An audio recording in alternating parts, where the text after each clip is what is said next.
Hi guys! I hope that you're having a good Friday and that you have some nice upcoming plans for the weekend. I feel like I haven't done a board game unboxing with you guys in forever. It's been a really long time. And I have such a treat for you guys today. So this is a game called Mania. It's from the early 90s and I used to play this as a kid all the time.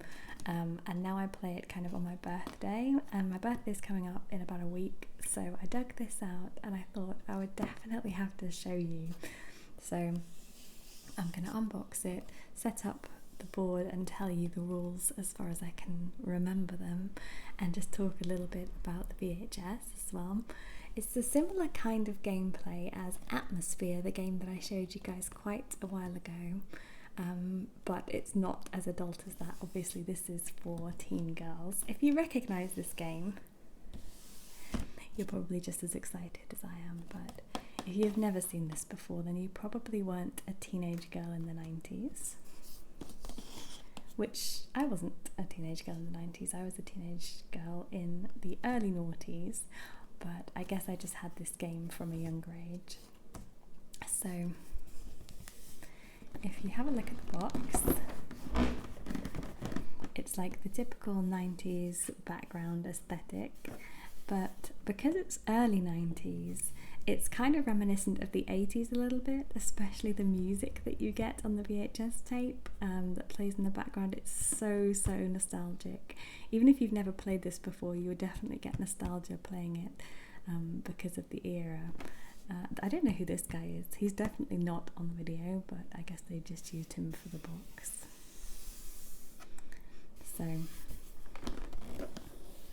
it says it's for 3 to 6 players. However, I'm pretty sure that I've only ever played it with 2 players because I didn't really have too many friends at school, and I definitely didn't see them too much. Like, they didn't come around too much, so I kind of used to play it with my one friend, and then I used to actually just watch the video for entertainment because we didn't have satellite back then. We didn't have like Sky TV and things like that. So it was a really good form of escapism to just watch the film and pretend like I was super popular. Like I was being invited to parties and stuff, which sounds really depressing, but it's not. It was just fun. So let me just flip the box without trying to make too much noise.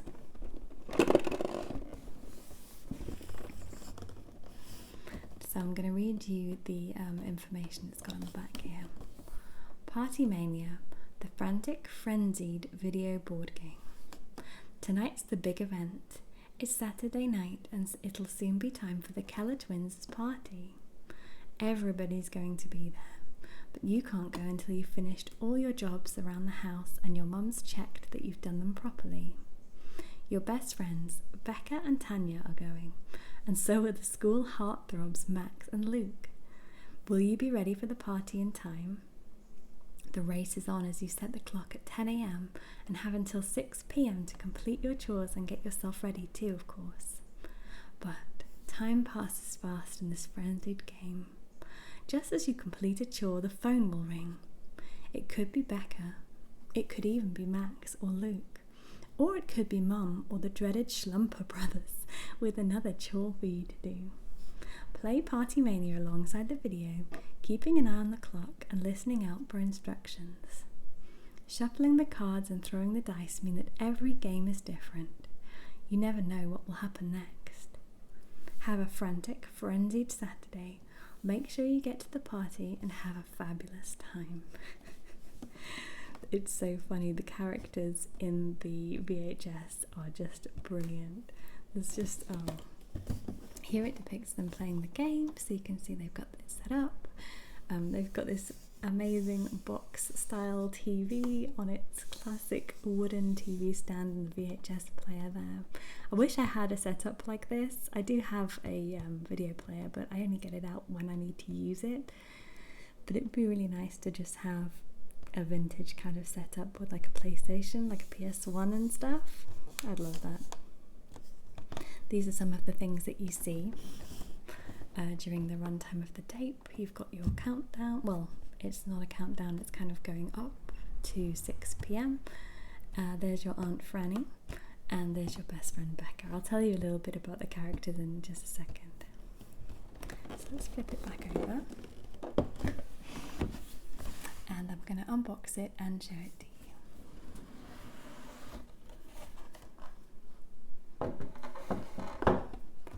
So, the first thing we have in the box is the board.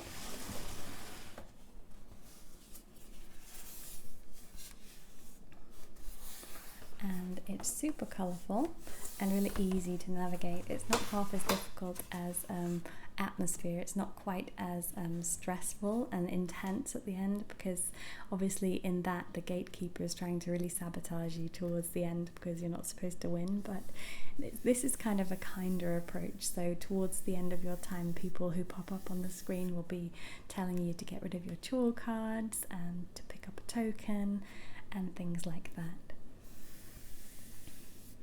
So I'm just gonna, I did originally think that this was my particular game that I had when I was a kid, but when I went to open it, I think it was like last year, I noticed that the instructions were just printed out on a piece of paper.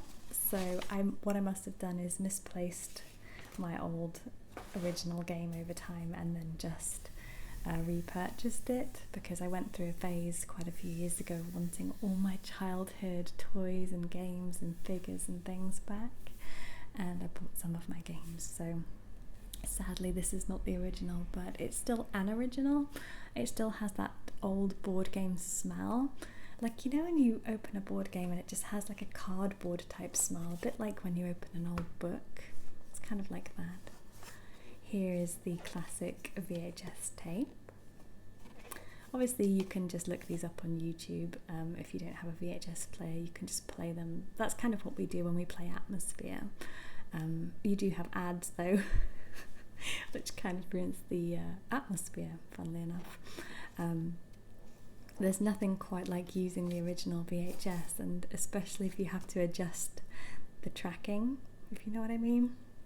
It just gives it that real authentic kind of feel. Let me just put this like this there.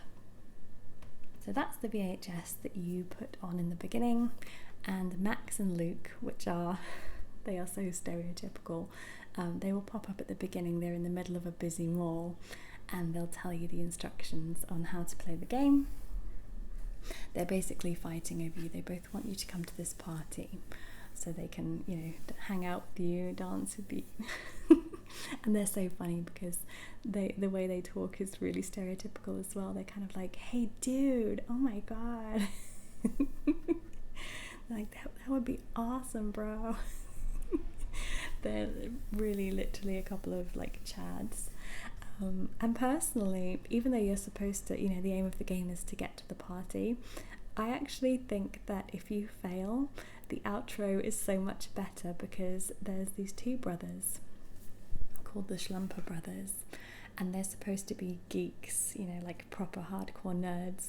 They're in a laboratory, which I don't really understand, because they're just supposed to be high school kids, but they're in a full-on lab with control panels and lights and stuff, so go figure. And they're supposed to be coming to dinner, so if you're not ready in time and you haven't completed your chores, you have to spend the evening with them, and they are so much cuter than Max and Luke. They're just like the little glasses and little bow ties. I love them. So I guess it depends what you would class as winning the game. So we have the playing pieces in 6 different colours. Each piece is the same. It's a teenage girl with a phone that is reminiscent of a brick with an antenna poking right out. She's in a shirt and a skirt, and she has a hoover because she's doing the chores. We have a pink, purple, yellow, a blue, a red, and a green. I'm assuming that's where they go because they look like they kind of fit perfectly in these little dents. And then the other things that we have are some tokens and some cards. So let me just take the elastic band off.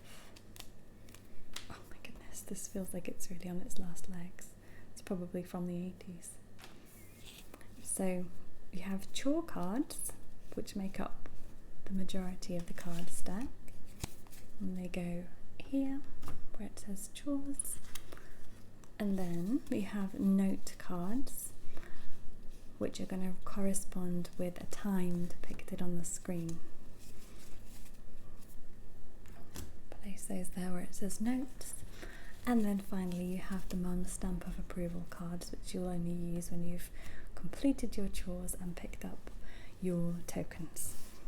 So, like I say, the main kind of gist of the game is you go around in a clockwise direction. You can tell by the arrows pointed out here. And you're trying to get rid of your chore cards, which I'll tell you the ways that you can do that shortly, whilst also collecting tokens so that you can get ready. Let me show you the tokens.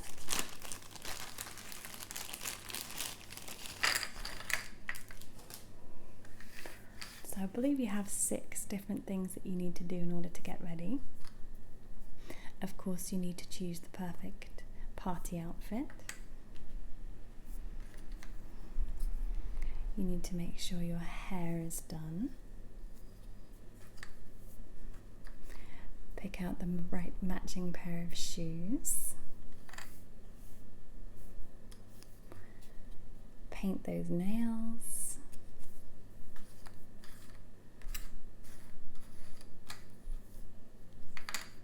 Oh, maybe there's only 5. Oh, no. Pick out the jewellery that you want to wear. And then, of course, they wouldn't let you into the party unless you have a full face of makeup, because that would be crazy. So you have to pick up these tokens in order to be ready for the party as well. So I have so many questions about the VHS tape that comes along with this game, like, why is your dad such a menace? Why does your mum keep ringing you from that same grocery store phone over and over again just to tell you the same thing? Like, what is she doing? And also, why has your mum invited over the Schlumper brothers in the first place? If you're supposed to be going to a party, why does she want them at dinner? Makes no sense. But there are some real characters. Just like I said, it opens up with Max and Luke just saying how they want to dance with you at the party, and they're kind of fighting over you and things like that.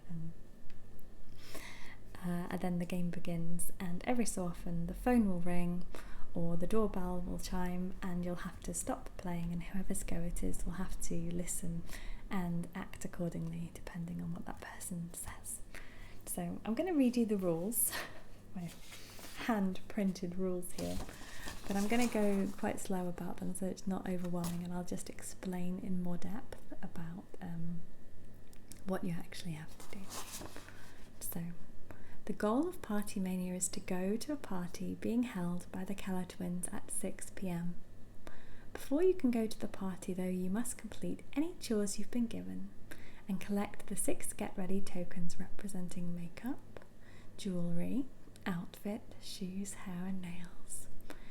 If the player is standing on the porch when the clock strikes 6 and is holding no chore cards and has all 6 get-ready tokens, they win and are allowed to go to the party. At the beginning of the game, each player is dealt 2 chore cards and 2 note cards.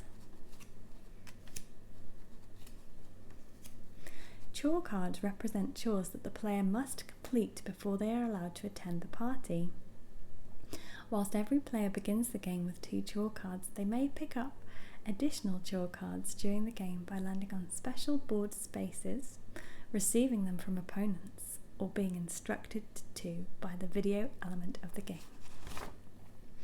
So, these are our chore cards. So let's have a look at the examples that we've got. So we have a living room chore, which is to dust the living room furniture, and we have a dining room chore, which is to polish the dining room table. I'll show you a few more examples. Iron your clothes in the utility room, clean the dining room, fold the clean laundry, feed the cat and dog. They are all room specific, so that while you're going through, if you land on the get rid of a whichever room you're in chore card, you can just get rid of that. And if sometimes your best friend will ring you and say she'll help you out with chores, that will get rid of some too. But also if you play a note card, sometimes you can get rid of a chore card that way. So it's pretty easy to get rid of chore cards, but also it's equally easy to pick up new ones because there's many spaces that tell you to pick them up. And also whenever somebody rings, like your brother is a nightmare. He's like shrinking the clothes, going up the chimney, breaking glasses, all kinds of things that give you more chores. So that's chore cards. I think it goes into a little bit more depth as well. Let's have a look. Chore cards are removed by visiting the room featured on the chore card and landing on the get rid of space for that room by completing an action from a note card, like I said, by landing on a solid coloured space, or by the video element of the game. Landing on a solid coloured board space allows you to give a chore card to the player of the matching colour.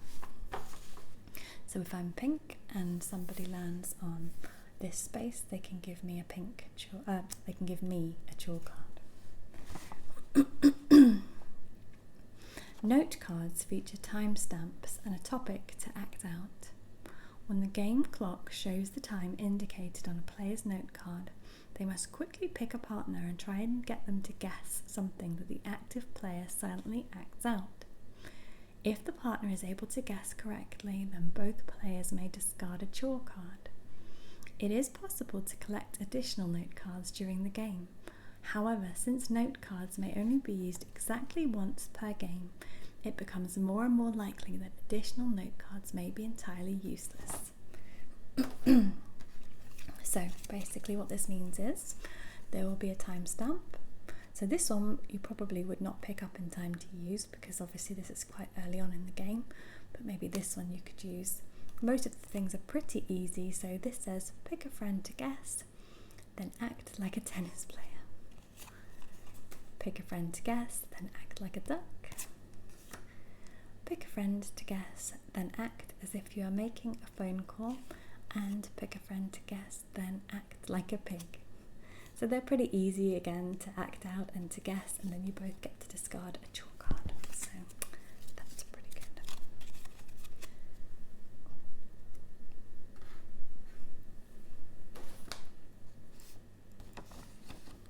There are also two special board spaces, stuck doing homework and stuck practicing piano. So these are basically like in Atmosphere, they would be the same as going to the black hole. You get stuck there until somebody pops up on the video and says, if anybody's stuck, you can now come out. So you basically just miss all of your turns. When a player lands on one of these spaces, they must remain in that space until the video element of the game releases them. They may not roll the die or take any kind of turn until then. However, they may use their note cards like normal, so I guess it gives you more of a chance to monitor the time on your note cards and you won't miss your opportunity to act out that scenario. Once a player has gotten rid of all their chore cards and picked up all 6 of the Get Ready tokens, they may move to the front porch space and wait for the timer to end. When that player's turn comes around, instead of roll the die and moving, the player selects a mom card. Mom cards either give the player kudos for being such a good kid or send you back into the house and give you another chore card to complete. Players may also be knocked off the porch if another player lands on their colour and sends them a chore card. So you get to the front porch, you've done all your chores, you've picked up all your tokens, you're all ready, and then you flip the card. Thanks for helping me around the house today. So you get to stay there until your go comes around again. You pick up. Win a get ready token for a friend. Act like a baby and get her to guess what you are. But sometimes, oh, that was good. Sorry dear, I need your help in the bathroom. Take a chill card and go to the colour space in the bathroom. So then you have to go back into the game. Hopefully it's not too close to 6 p.m. That would be so annoying. You've got your hair and makeup done, you're already waiting for your ride to the party, and then you've got to go and like clean the bathroom floor or something. Let's just read the last line. When the game clock reaches 6 o'clock, any players standing on the porch have won the game and get to attend the party. So that's the basic kind of gist of the game. It's very, very easy. It's really fun and it's just so funny. It's really one of those ones that's got better with age, because as much as I loved it when I was a kid, watching it now, it both gives me nostalgia for my childhood, but also it makes me laugh so much because the characters are just so funny. You've got your mum who constantly calls you from the grocery store payphone. You've got your dad he's a complete menace, honestly. He's trying to fix his mower to mow the lawn, like in the yard, but he just messes it up constantly. You've got your baby brother, who I said is just an absolute nightmare. Max and Luke, the total, chads. You've got the Schlumper brothers, they're so cute. Who else do you have? You have like this preppy kind of girl, I guess. Like she's supposed to obviously be somebody who does really well at school, and you're quite sweet to her, I think, because it's not really shown, but I think you end up asking her, like offering her to come to the party with you. And it's really funny because if you win and you get to go to the party, there's a part where she comes over to talk to you, and the two boys, Max and Luke, just immediately turn their backs and walk off. And the irony is, at the very end, the boys come up to you, all kind of, oh my god, you made it, that's so cool, I can't wait to see you, blah blah blah. And then the music starts and somebody says, let's dance. And I swear to God, Max and Luke go and dance with your best friends. Like Max goes one way, Luke goes the other. They're dancing with Becca and your other friend, and you're just kind of stood there like, okay, this is cool. and then it just ends. So it's kind of disrespectful. Who else is on the tape? There's your Aunt Franny, who's this crazy kind of aunt who calls you by the wrong name every time that she comes on, and she always makes you take chore cards because she's allergic to dust. And your piano teacher sometimes pops on and tells you to practice the piano. I can't think of anybody else who comes on to the tape, but other than your friends, that's pretty much it. And some of them are literally just the same clip over and over again, especially the mum in the grocery store is so funny. But I would recommend this game. Obviously it's not going to be to everybody's taste, but I still really enjoy it. And like I said, I played on my birthday, which is a really weird tradition, I know, but I like nostalgic kind of things. So I hope you guys have a really nice weekend coming up, and I'll see you next Friday.